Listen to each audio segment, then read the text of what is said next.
E começamos hoje falando sobre o retorno da cobrança de impostos federais sobre combustíveis, que está prevista para acontecer agora no começo do mês de março. O governo agora busca, nos poucos dias que restam, uma saída para amortecer o impacto da elevação dos preços. A reportagem é da Tainá Falcão. Lula se reuniu nesta sexta-feira com o presidente da Petrobras, Jean Paul Prates, para discutir a volta da cobrança de impostos federais sobre a gasolina e o etanol. A desoneração sobre esses combustíveis vence na próxima terça-feira, dia 28. Segundo apurou a CNN, a tendência é que a isenção não seja prorrogada. O governo tenta agora encontrar uma alternativa que absorva o impacto da alta dos combustíveis.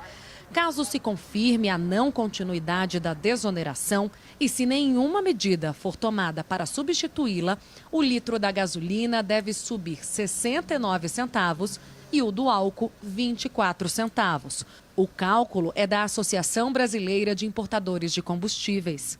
O presidente Lula sofre pressão de alas divergentes dentro do governo. O Ministério da Fazenda defende a reoneração. Segundo cálculos da equipe econômica, manter a desoneração pode gerar um custo de 30 bilhões de reais aos cofres públicos somente este ano e colocar em risco uma das prioridades do governo petista, os programas sociais. Por outro lado, a ideia encontra resistência em outros ministérios e na cúpula do PT, preocupados com o efeito que essa medida impopular pode trazer, principalmente entre a classe média.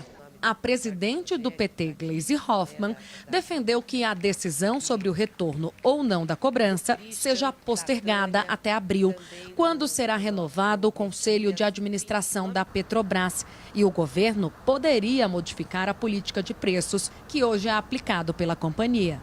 Nosso desafio é equilibrar uma política de preços mais justa com a geração de caixa necessária para retomar e impulsionar os investimentos da Petrobras, fundamentais para o crescimento da economia, geração de empregos e de oportunidades.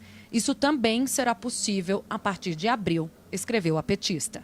A volta da incidência dos impostos federais tende a trazer de volta também a discussão sobre a arrecadação dos estados, cujos tributos sobre combustíveis estão limitados a um teto de 17%. Ao voltar a colocar o PIS/COFINS na gasolina, certamente vai haver uma pressão dos governadores por que não então voltar com o CMS? Aí você vai ter um aumento maior ainda e impacto inflacionário maior ainda, né? A equipe econômica conta com a retomada dos tributos já no início de março para reorganizar o Caixa Federal e garantir que as promessas feitas por Lula durante a eleição sejam cumpridas. Vamos à análise com a Raquel Landim e com o Daniel Hittner lá em Brasília. Vou começar com o Daniel, que está lá em Brasília acompanhando tudo bem de pertinho. Ô Daniel, o que a gente está vendo aí pela reportagem da Tainá Falcão, detalhando, é uma reedição desse embate que a gente viu há 60 dias entre política e economia. Na primeira, quem venceu foi a política. E agora, quem deve vencer? Já está claro esse jogo? Não está nem um pouco claro, mas isso expõe uma rivalidade cada vez maior de grupos diferentes ali do governo e do PT, e uma insatisfação desse grupo mais duro, do PT e do próprio governo, da ala política do governo Lula, uma impaciência com o que se fala, o que se comenta que seria o gradualismo da equipe econômica liderada por Fernando Haddad. O PIB neste ano está previsto para crescer 0,8%, esse é o último dado da pesquisa Focus do Banco Central, com sérios riscos que a gente vai falar um pouco mais adiante, mas é preciso já introduzir esse assunto para entender o contexto, que é de uma crise de crédito cada vez mais iminente no varejo. Então, esses riscos se somando a uma ameaça ao baixo crescimento da economia, que se transforme em PIB zero, até talvez numa recessão técnica, e tudo o que o governo quer evitar neste momento é que isso se consolide. Então, existe essa pressão, idealmente, na cabeça da ala política do governo, o que haveria? A volta dos impostos sobre gasolina e etanol já a partir de março, mas casada com uma nova política de preços da Petrobras. Isso é virtualmente inexequível. Não dá para abandonar o PPI, que é a paridade de preços internacional, e estabelecer essa nova política em tão curto prazo. Agora, quando a presidente do PT, Gleisi Hoffmann, diz que é preciso esperar até abril, ela vai criando uma torta de climão para o ministro da Fazenda, para o Haddad, e emparedando o ministro até lá. Raquel, então, ainda nessa linha, você tem, por exemplo, o presidente do Banco Central, Roberto Campos Neto, já falou sobre esse assunto, ele já falou que a reoneração ela seria positiva do ponto de vista fiscal, mas com impacto sim na inflação, mas apenas no curto prazo. Tem um debate econômico, tem um debate político. Qual é o que prepondera nesse momento? Carol, ainda tá difícil de saber, tô com o Daniel, assim, quem é que vai vencer esse embate. A primeira rodada perdeu o Fernando Haddad, mas agora ele está muito empenhado em não perder essa nova rodada. E aí vamos olhar alguns princípios, né? Pelo princípio econômico, essa é uma desoneração que, ao meu ver, não faz sentido. Porque você está desonerando um combustível fóssil, então ele ambientalmente vai contra as bandeiras que o Brasil levanta de redução, de poluição, toda essa agenda ambiental que o Brasil tem. Sim, ele provoca um aumento de elevação, de inflação, mas ele é muito caro. É um subsídio caro, num cenário fiscal restritivo. E é algo que vai favorecer classe média. Sempre alguém vai argumentar, mas tem o trabalhador de aplicativo, etc. Mas, gente, pobre no Brasil é quem recebe Bolsa Família, programa social. A gente precisa sempre traçar essa linha da pobreza. Então, não é um programa como Bolsa Família, não é um programa como Minha Casa Minha Vida. Ele não está focalizado na camada mais pobre da população. Então, assim, sentido econômico ele não faz. Aí ele tem um sentido político, porque sempre dá um enorme mau humor na classe média. Né? Bolsonaro lutou com unhas e dentes contra o aumento do preço da gasolina. E é preocupado com popularidade que a ala política, o que nós estamos chamando de ala política do governo, mas que tem ambições de ser a ala econômica, né? Que é o Aloysio Mercadante, e mesmo a Gleisi Hoffmann, ela circula e fala muito sobre economia. Essa é uma das batalhas que eles estão medindo forças. Tem várias outras agendas que a área política conseguiu emplacar no meio dessa preocupação com a crise de crédito. Agora, esse é um tema muito delicado, porque você não consegue vender ele de uma forma que seja pragmaticamente razoável como uma agenda para os pobres, Carol. Daniel fez ali uma sinalização. Carol, você vê como os assuntos vão se casando, né? A gente passou aqui uns 15 dias falando da briga entre PT e alas do governo com o Banco Central. Na raiz de tudo isso, a gente tem um pacote que o Ministério da Fazenda lançou no início de janeiro para diminuir o déficit fiscal previsto neste ano de 2,1, um pouquinho mais, por cento do PIB, déficit primário. E a intenção da Fazenda era trazer isso para um pouco mais perto de 1%. Isso daria uma ajuda, sim, bem implementado, daria uma ajuda e tanto para que o Banco Central começasse a sinalizar, talvez não na próxima reunião, que vai ocorrer dia 21 de março, mas um pouquinho mais adiante, ainda no primeiro semestre, uma redução da taxa de juros. Sinalizar, ainda que não se efetive. Agora, se você não tem a reoneração dos combustíveis, a volta dos impostos por questões políticas, já se perdem 30 bilhões. Se você tem um acordo ali em torno da MP do CARF, que é positivo, politicamente viável, mas não garante o que se estava prevendo no início pelos cálculos do Ministério da Fazenda, você tem mais uma lacuna de arrecadação. Resultado, aquilo que se previa, um déficit que cairia de 2,1% do PIB para em torno de 1%, não vai acontecer. O Banco Central vai ter mais dificuldade em sinalizar uma queda de juros e você alimenta justamente aquela briga anterior. Por isso que é importante para o pessoal de casa ter uma noção de como os assuntos vão se encadeando na economia de tal forma que uma coisa tem tudo a ver com a outra.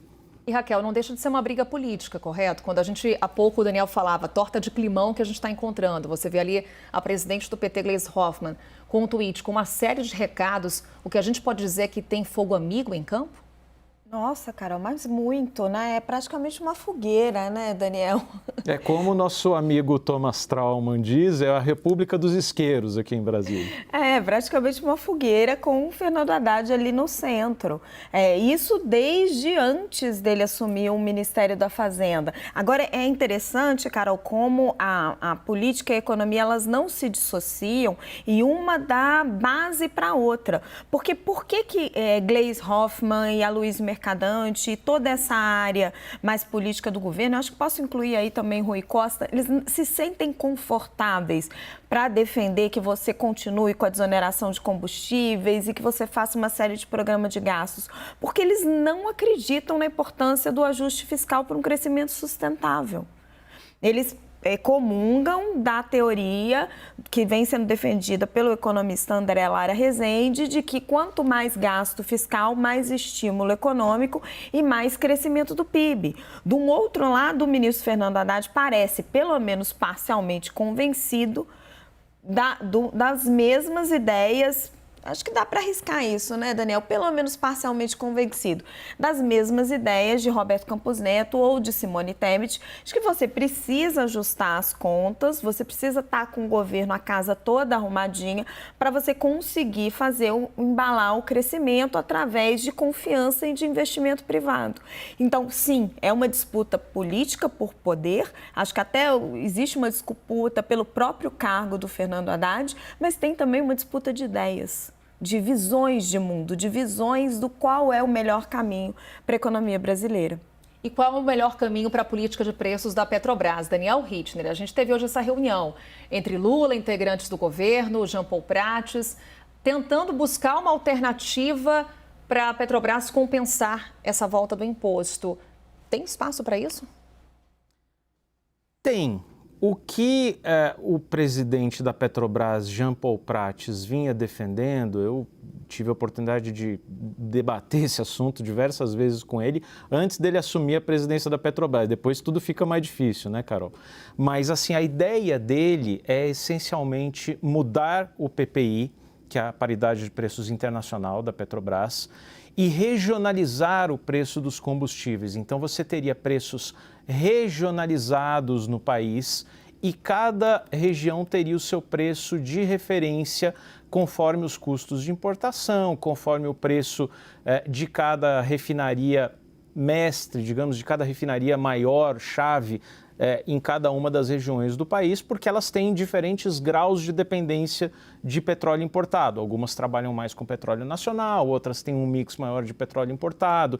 De qualquer forma, toda essa mudança envolveria uma dificuldade maior para os importadores de petróleo no Brasil. O Brasil não é autossuficiente, o Brasil consome todo o petróleo bruto que produz, mas não refina todo esse petróleo e é dependente de importações de combustíveis, de gasolina e de diesel, por exemplo. Então, se você não tem preços internos seguindo o mercado internacional, o importador fica, obviamente, desanimado a importar e suprir essa necessidade. Como fechar essa lacuna? Como fazer com que o importador atenda o restante do mercado, que não é atendido pelo petróleo nacional, é uma grande incógnita. Então, tudo indica que haverá uma mudança e não haverá uma mudança agora em março, porque é inexequível, então não tem como casar isso com a reoneração dos combustíveis. Mas há uma dificuldade muito grande em preencher essa lacuna da importação. Ou seja, em resumo, muito mais dúvidas, questionamentos do que respostas até agora. Posso, Carol? Claro. O Daniel estava descrevendo essa ideia, né, de regionalizar o preço do petróleo conforme a quantidade de petróleo nacional, conforme o custo do petróleo. É uma loucura, porque trata-se de uma commodity internacional. Assim, ninguém fala em regionalizar o preço da soja, o preço do milho, o preço do trigo, o preço do minério de ferro. O petróleo e os combustíveis são commodities negociadas a nível global. E aí o Dani está descrevendo um impacto de curto prazo, que é o seguinte: o Brasil não tem condições e refinarias para atender todo o seu consumo de gasolina e diesel, vai ficar desabastecido, porque você vai ter um player vendendo abaixo do preço do custo internacional, do que está sendo negociado lá fora. Você corre um risco de desabastecimento. Só que o risco de médio e longo prazo desse tipo de política, ele é pior ainda, porque vai acabar sucateando a Petrobras. Porque todo mundo vai falar, não, mas a Petrobras está com lucros extraordinários, pagou dividendos incríveis, ok. Só que se o preço internacional do petróleo está variando em determinado patamar, todos os investimentos, o preço dos navios, os salários dos engenheiros, toda a indústria do petróleo e todo o investimento necessário para que ela sobreviva está variando neste mesmo patamar. Se você artificialmente baixa isso, você está sucateando e comprometendo a competitividade da empresa no médio e no longo prazo. É por isso que é tão difícil de implementar. Na verdade, uma ideia que foi... controle de preço e de custo de produção que, assim, não existe. Ninguém fala numa soja Brás, fala. Claro, exatamente isso, Raquel. E assim, uma possibilidade, uma alternativa, e que foi uma ideia muito trabalhada pelo PT, então oposição, no governo passado, e pelo próprio Jean Paul Prats na condição de senador, é se criar um fundo de estabilização dos combustíveis que possa, nos momentos, acumular dinheiro nos momentos em que o petróleo, em que os preços da gasolina estiverem baixos, e depois, no momento em que você tiver uma alta, usar esse dinheiro do fundo de equalização, né, dos preços. O problema é o seguinte: o que alimentaria esse fundo, em tese, são os dividendos da Petrobras, que no ano passado foram muito elevados. E o que também critica o PT? Justamente que haja esses dividendos. O PT reivindica que a Petrobras aumente os seus investimentos em vez de transferir tantos dividendos para os acionistas, inclusive para a União. Então, uma coisa elimina a outra. Se você tem menos dividendos, você tem um fundo de estabilização também menos robusto. O fundo de estabilização, ele diminui essa distorção que eu estou falando. Você deixa amortecer o impacto. Exato, Carol. Você deixa o mercado funcionar e aí, quando você tem muito dividendo, você guarda o dinheiro. Quando você não tem, você gasta o dinheiro e você vai balizando aquilo para o consumidor. Eu só acho que ainda assim é difícil de operacionalizar, porque eu estou pagando para ver político guardar dinheiro na hora das vacas gordas, né? Realmente abrigar esse fundo. Não bate. Se você reclama que a Petrobras está pagando muito dividendo e investe pouco, e aí você tira os dividendos que ajudariam justamente a compor esse fundo de estabilização, aí é uma questão aritmética, não fecha. Não tem como fazer, exatamente.